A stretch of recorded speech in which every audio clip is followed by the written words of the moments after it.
Te aprecio, Luis Donaldo Colosio Riojas, que me tomes la llamada telefónica. ¿Cómo estás? Muy buenos días. Buenos días, ¿cómo estás, Luis? Qué gusto saludarte. Igualmente, gracias, Luis Donaldo. Sorpresiva el video, sorpresiva la aparición, ya has hablado mucho al respecto del tema, pero yo quisiera que para esta emisión aquí en MBS Noticias nos dijeras, pues, ¿qué es lo que te motiva a hacerlo en este momento tan particular, tan difícil que está pasando el país? Cuéntanos. Este ejercicio es parte de un parteaguas que estoy haciendo en mi vida y es un acto de reflexión que quise compartir con todo mi país para darle la vuelta a la página, en el sentido de que dejemos al pasado en el pasado, que aprendamos de él, por supuesto, pero que no nos encasillemos o no nos quedemos atrapados, estancados en el pasado. De lo contrario, perderemos de vista el aquí y el ahora, y por dejar de atender el presente seríamos los artífices de las injusticias que se cometan en el futuro. No podemos construir un futuro genuinamente mejor, con aspiraciones a un desarrollo para nuestra persona, para nuestra gente, para nuestra comunidad, si estamos constantemente volteando hacia atrás. Estaríamos condenados entonces a cometer los mismos errores, o bien cometer por imprudencia errores nuevos que nos pueden costar más caro. Ahora bien, dime algo, Luis Donaldo, tú eres un político muy joven, y yo creo que lo escuchas frecuentemente, no por el asunto de tu padre, sino por el asunto de la generación. Es que antes era mejor, es que antes había mejor empleo, es que antes había mayor crecimiento, es que antes había más seguridad social, más seguridad, no mataban tanta gente. Y este discurso que no nada más pasa en México, tú lo sabrás mejor que yo, pasa en Estados Unidos, por ejemplo, pasa en Francia, pasa en Turquía, pasa en Polonia, parece que cautiva a muchos y que el pasado se vuelve algo bien atractivo, y quien vende el pasado a veces termina pues cosechando muchos votos. Pues sí, Luis, pero ese es un ejercicio muy peligroso. Si antes había más cosas era porque también había menos personas. El mismo crecimiento de toda sociedad implica el crecimiento de los problemas que tanto la administración pública como la propia sociedad tenemos que administrar en conjunto. Entonces el vender espejitos diciendo vamos a regresar al pasado, no solamente es una falacia porque no se puede, es también material y administrativamente difícil de lograr. Lo que se tiene que aspirar es a construir y encontrar nuevas formas, nuevas tecnologías y nuevas maneras de administrar fehacientemente los problemas de la gente. No se trata de vender máquinas del tiempo, sino más bien construir buenos resultados hacia el futuro, con también la creciente noción de que estamos siempre en evolución como sociedad, como gobierno, como todos los países del mundo estamos en constante evolución. Tenemos un constante crecimiento en la población y eso también implica y demanda nuevas y mejores maneras de gobernar, no antiguas y arcaicas formas de administrar. ¿Cómo son esas nuevas maneras de gobernar? Me llama mucho la atención, insisto, este asunto del pasado. Pongo el ejemplo, los billetes de Singapur, que Singapur hoy es un ejemplo internacional, mundial, de muchas cosas, de progreso. Te marcan el futuro, o sea, van construyendo el país que quieren, una universidad, gente tomando clases, etcétera, ¿no? Y no se trata de enterrar el pasado, por supuesto, y de olvidarnos de él, pero hoy parece que el gobierno se está volviendo más una clase de historia que una posibilidad de futuro. ¿Cuál es esa manera nueva de gobernar, Luis Donaldo Colosio? Nuevamente, no podemos tampoco desdeñar ni olvidar nuestro pasado. Hay que aprender de este pasado para estar fuertes, para los embates que nos prepara la vida en el presente. Sin embargo, no es correcto el desaprovechar todos los descubrimientos y todos los desarrollos, principalmente tecnológicos, que tenemos al alcance el día de hoy. Hay una gravísima reticencia por parte de las administraciones públicas a nivel internacional, pero particularmente en nuestro país se pinta solo para eso, para poder adoptar nuevas y mejores medidas tecnológicas a la función de gobierno. Adoptar muchísimas de esas tecnologías que incluso pueden ser llamadas tecnologías anticorrupción, para lograr quitar, llamémoslo así, tentaciones del camino tanto del burócrata como del ciudadano. Pues, ¿por qué? Porque este ejercicio de terminar con actos de corrupción o de al menos disminuirlos, no se trata de hacer que las cabezas rueden, sino más bien de eliminar esos pequeños momentos en donde se pueden dar estos actos, suplantando ese momento con algún algoritmo, con alguna tecnología blockchain, con alguna algún modelo de vigilancia para que en tiempo real pueda ser monitoreada alguna transacción, con buenas revisiones y buenos sistemas contables. Es absurdo que estemos ahorita en este momento de nuestra vida, nuestra historia, de la apertura tecnológica y comercial que tenemos como país, veamos que muchísimas empresas a nivel nacional y a nivel internacional están aplicando tecnologías de la misma índole, y el gobierno, independientemente del nivel, se rehúse a aplicar estas tecnologías, se rehúse a incorporarlas, que le podrían, para empezar, ahorrar miles de millones de pesos, y podrían también ahorrarle al ciudadano miles de millones de pesos en actos de corrupción o de extorsiones. Bueno, es que a veces nos preocupamos más por cuidar los centavos y terminamos perdiendo los pesos, ¿no? Y terminamos en un gobierno un poco surreal que te dice, pues no hay problema, compártanse la computadora, total, ni que no se hubieran hecho revoluciones sin computadora, o que hubiera esperado Emiliano Zapata a tener una Mac para poder emprender la revolución. O sea, es una... Y sin embargo, con una computadora, ¿no? Y redes sociales, pues cambias el mundo. La primavera árabe no hace tanto tiempo. Y todo lo demás. Hablando de revoluciones. Por supuesto. No hay futuro en el pasado, decía Teresa May, pero déjame preguntarte algo, Luis Donaldo, tienes 35 años, aunque yo me veo muchísimo más traqueteado que tú. Tengo 3 años más que tú, tengo 38, yo sé que no me vas a creer, pero si fuera solo vino de la Nación, te enseñaba mi credencial de lector para que la vieras y le sacaras foto por un lado y por el otro.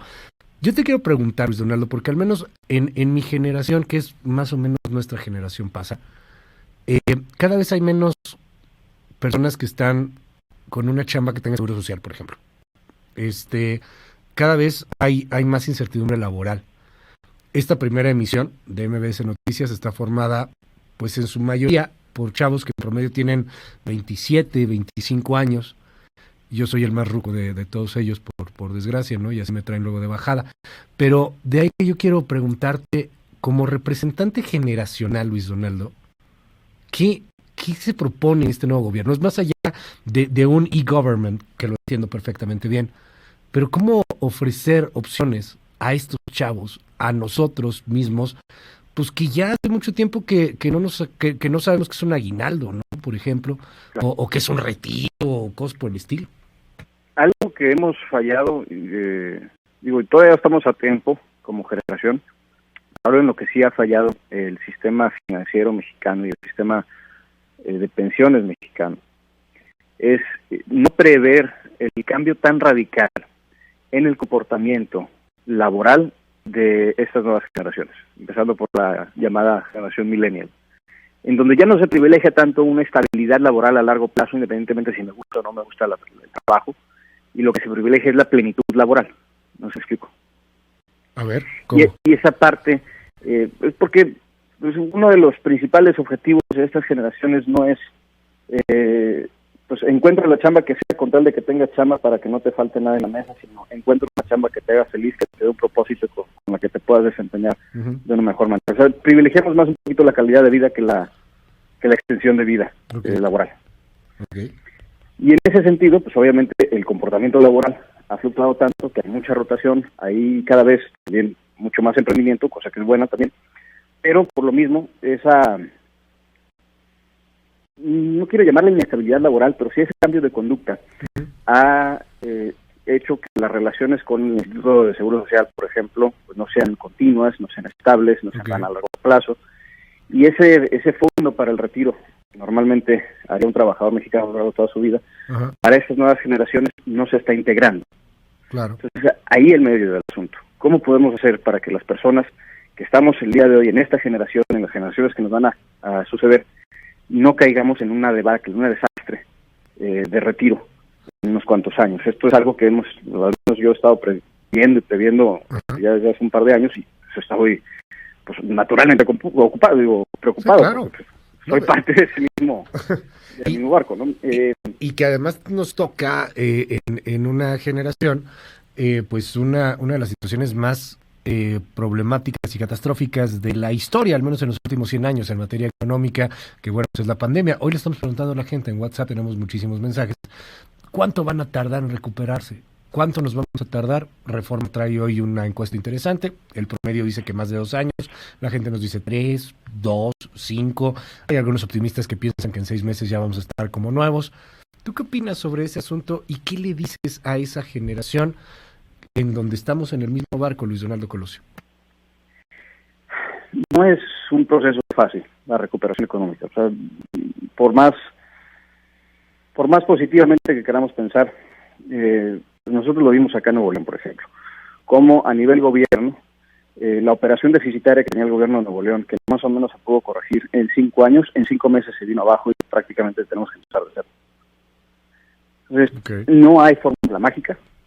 Esto solamente se va a lograr y como país tenemos que salir adelante con trabajo, con paciencia y sobre todo con mucha empatía. ¿Por qué? Porque hay sectores de la economía que han sido muchísimo más afectados que otros, obviamente, pero también hay sectores de la economía que tendrán pues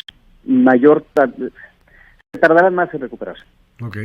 Y es precisamente donde tenemos que ver si hay que adoptar nuevos modelos económicos, si hay que adoptar, transformarnos a nuevas formas de trabajar. Yo creo que esta pandemia y el encierro nos obligó a voltear a ver con mucho mayor seriedad a la implementación tecnológica en la vida diaria, y eso es parte de los esfuerzos que debemos estar haciendo en los siguientes meses, precisamente para que con o sin pandemia haya trabajo. Y pues fijarnos realmente cuáles de estas economías son las más endebles y cómo reforzarlas más. Todo esto es un trabajo que se debió de haber previsto desde hace mucho tiempo, pero tampoco aquí voy a ser fatalista.